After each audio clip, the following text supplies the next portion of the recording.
सर्वमंगलमांगल्ये शिवे सर्वार्थसाधिके शरण्ये त्र्यंबके गौरी नारायणी नमोस्तुते। आज दुर्गा सप्तशती का 7वां अध्याय पढ़ेंगे। 7वां अध्याय मन की मुराद पूरी करने के लिए किया जाता है।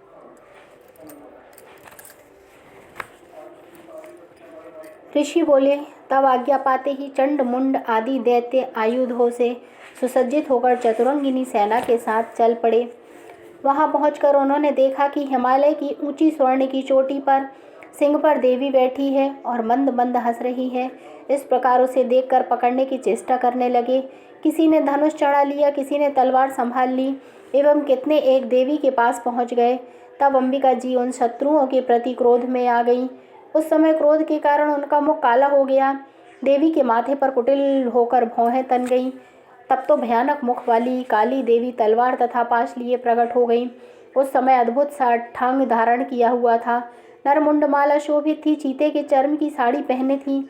शरीर का मांस सूखा दिखाई देता था। अत्यंत भयानक रूप था। मुख को विस्तार से खोल रखा था। लपलपाती हुई जिह्वा और भी भयानक थी। धसी हुई लाल लाल आंखें थी।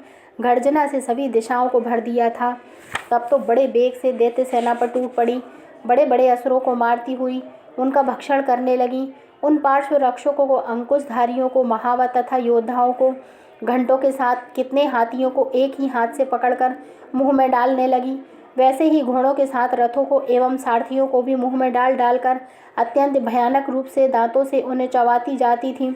किसी के केश पकड़ लेती तो किसी की गर्दन दबा डालती, किसी को पैरों से दबोच लेती तो किसी को छाती से धकेल कर मार गिराती। असुरों के द्वारा छोड़े हुए अस्त्र शस्त्रों को मुंह से पकड़ती जाती और दांतों से पीसती जाती। काली जी ने इस प्रकार बलवान दुरात्मा असुरों की वह सेना को चल डाली, भक्षण कर डाली। कितने ही असुरों को मार पीट डाला। उस देवी ने कुछ एक तलवार से काट दिए, कुछ एक खंडवाग से पीट दिए और कुछ एक दांतों से कुचल दिए। क्षण भर में असुरों की वह भारी सेना मार पीट कर गिरा दी। यह देख चंड उस भयानक काल की ओर दौड़ा। इधर महाअसुर मुंड ने भी महाभयंकर बाणों की वर्षा से एवं सहस्रों चलाए हुए चक्रों द्वारा उस भयंकर आंखों वाली देवी को ढांप दिया।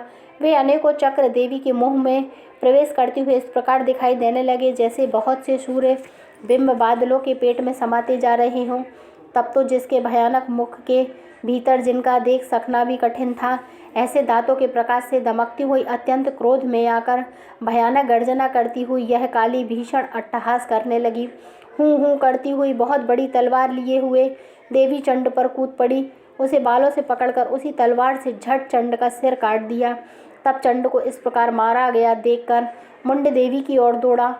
कुपिता काली ने तलवार से मारकर पृथ्वी पर मुंड को गिरा दिया तथा महाबली मुंड को मरा देखकर और सेना का नाश भी देखकर बची खुची सेना भयभीत होकर इधर उधर भाग गई।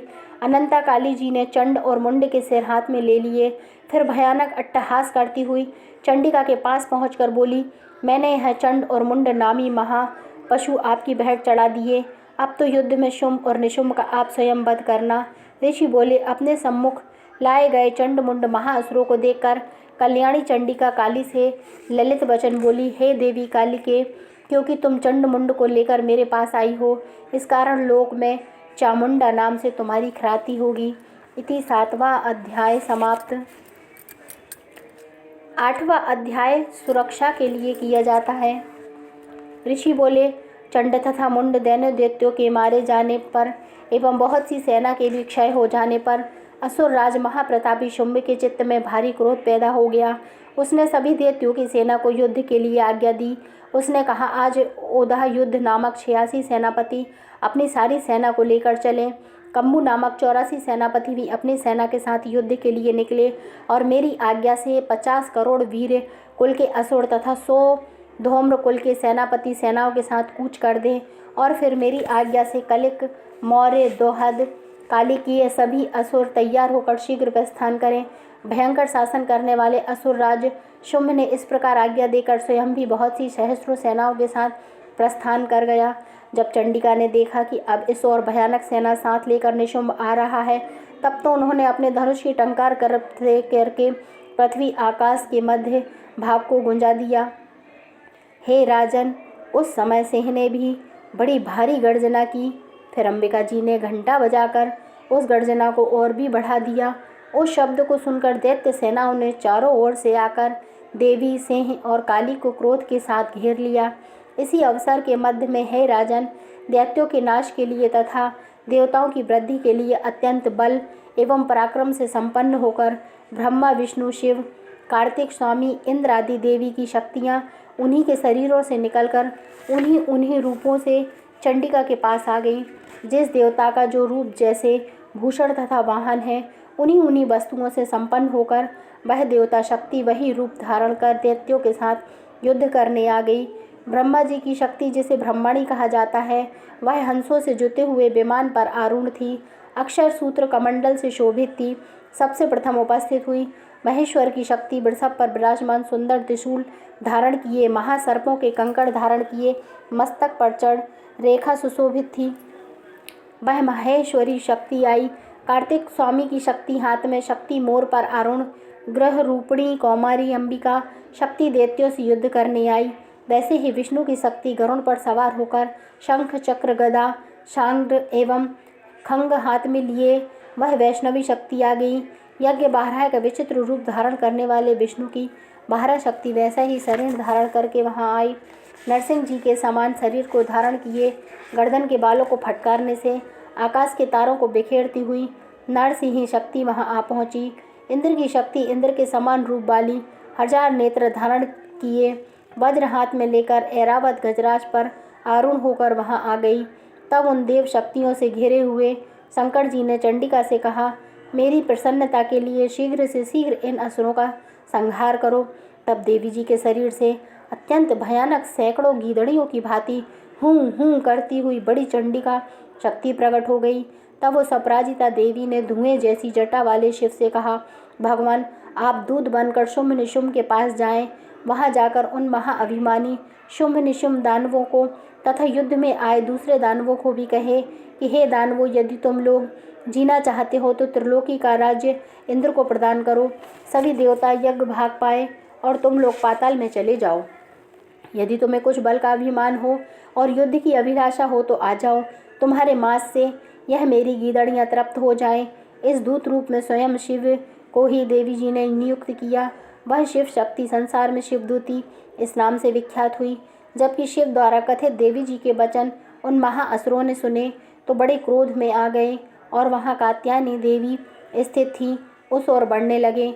वहाँ कुपित होकर उन देव शत्रुओं ने बाण, शक्ति, कृष्टि आदि आयुधों से देवी जी पर पहले वर्षा करना आरंभ कर दिया। तब टंकार करके धनुष द्वारा पैने पैने बाण छोड़कर देवी जी ने खेल ही खेल में उनके फेंके हुए बाण, शूल, शक्ति, परशु आदि शस्त्रों को काट डाला। फिर काली जी ने उनके सामने होकर शत्रुओं को शूल के प्रहार से चीरती फाड़ती, खड्गवांग से कुचलती मारती विचरण करने लगी। उधर ब्राह्मणी शक्ति भी जिस ओर दौड़ती उसी ओर अपने कमंडलों का जल छिड़क देती, जिससे शत्रुओं का पराक्रम एवं तेज नष्ट होता जा रहा था। माहेश्वरी शक्ति ने त्रिशूल द्वारा, वैष्णवी शक्ति ने चक्र द्वारा और कौमारी शक्ति ने शक्ति द्वारा उन दैत्यों का क्षय करना आरंभ कर दिया। इंद्रिय शक्ति के वज्र गिराने से सैकड़ों दैत्य दानव विदीर्ण होकर रुधिर के पनाले बहाते हुए पृथ्वी पर गिरने लगे। 12 ही शक्ति ने तो कुछ एक को तुंड प्रहार से मार गिराया। कितने दैत्यों की छातियां अपने दाढ़ों के अग्रभाग से चीर डाले। 12 मूर्ति ने चक्र द्वारा बहुत से दैत्य चीर फाड़ डाले। कितने महादैत्यों को नरसिंह शक्ति अपने नाखूनों से विदीर्ण करके खाने लगी। जितने दैत्य शिवदूती के कठोर अट्टहास से भयभीत होकर पृथ्वी पर गिरते गए, फिर उन्हें वह खाती गई। इस प्रकार वह अत्यंत कुपित होकर अनेकों उपायों द्वारा बड़े बड़े दैत्यों को मारते हुए मातृगण को देखकर देव शत्रुओं के सैनिक भागने लग गए। उन दैत्यों को मातृगण से पीड़ित होकर भागता हुआ देखकर क्रुद्ध हुआ महाअसुर रक्तबीज युद्ध करने के लिए आ गया। रक्तबीज के वज्रमय शरीर से एक भी रुधिर बिंदु जब पृथ्वी पर गिरती तब उसी के समान बलवान दूसरा असुर पैदा हो जाता। उस महाअसुर ने आकर इंद्र शक्ति के साथ युद्ध किया। तब इंद्रिय शक्ति ने अपने वज्र के द्वारा रक्तबीज की ताड़ना की। वज्र के लगते ही उसके शरीर से बहुत सा रुधिर बहने लगा। रुधिर की एक एक बूंद से बहुत से योद्धा पैदा हो गए, जिनका रूप पराक्रम रक्त बीज के समान था। जितनी भी रक्त की बूंदें शरीर से गिरी थीं, उनके उतने ही उसके सदृश बल वीर पराक्रमी पुरुष उत्पन्न हो गए। वे रक्त से उत्पन्न हुए पुरुष भी अत्यंत भयानक अस्त्र शस्त्रों से सुसज्जित मातृगणों के साथ लड़ने लगे। फिर ऐन्द्री ने वज्र से उसका सिर क्षत विक्षत कर दिया, उससे रुधिर बह उठा। तब हजारों पुरुष उर रुधिर से पैदा हो गए। वैष्णवी शक्ति ने चक्र द्वारा उसे मारा। ऐन्द्री ने गदा द्वारा असुर राज की ताड़ना की। वैष्णवी के चक्र से क्षत होने पर उसके शरीर से ज्यों ही रुधिर स्राव हुआ, उससे हजारों उसी के समान महाअसुर पैदा हो गए, जिनसे संपूर्ण जगत भर गया।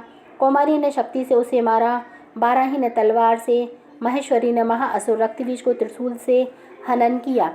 उस दैत्य ने भी गदा द्वारा सभी मातृगणों को पृथक पृथक मारा। उस समय रक्तबीज बड़े क्रोध में समाविष्ट था। शक्ति शूल आदि आयुधों से कई बार विक्षत होने पर उसके शरीर से रक्त प्रवाह से पृथ्वी पर गिरते ही सैकड़ों असुर उत्पन्न हो चुके थे। असुर के दुर्धर से उत्पन्न उन असुरों से सारा जगत व्याप्त हो गया। देवताओं को डरा एवं उदास देखकर तब शीघ्र ही चंडिका ने काली से कहा, हे चामुंडे, तुम अपना मुख और भी विस्तार से फैला लो। मेरे शस्त्र के पात से गिरते हुए रुधिर बिंदु तथा बिंदुओं से उत्पन्न महादैत्यों को अपने वेगवान मुख द्वारा खाती जाओ। युद्ध भूमि में रुधिरोत्पन्न इन महारसुरों को भक्षण करती हुई घूमती रहो। इस प्रकार कहकर चंडिका ने रक्तबीज पर त्रिशूल से प्रहार किया। फिर काली ने रक्तबीज का रुधिर मुख से ग्रहण कर लिया। उस असुर ने भी चंडिका पर गदा चलाई, किंतु उस गदापात द्वारा चंडिका को कुछ थोड़ी सी भी वेदना न हुई।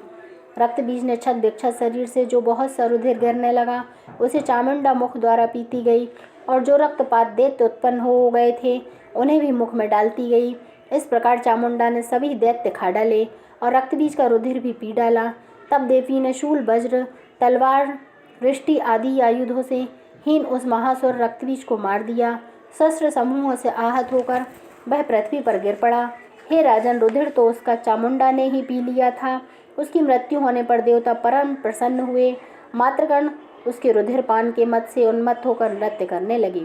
इति श्री 8वां अध्याय समाप्त। 9वें अध्याय के लिए कृपया आप मेरा अगला वीडियो सुनें। जय माता दी।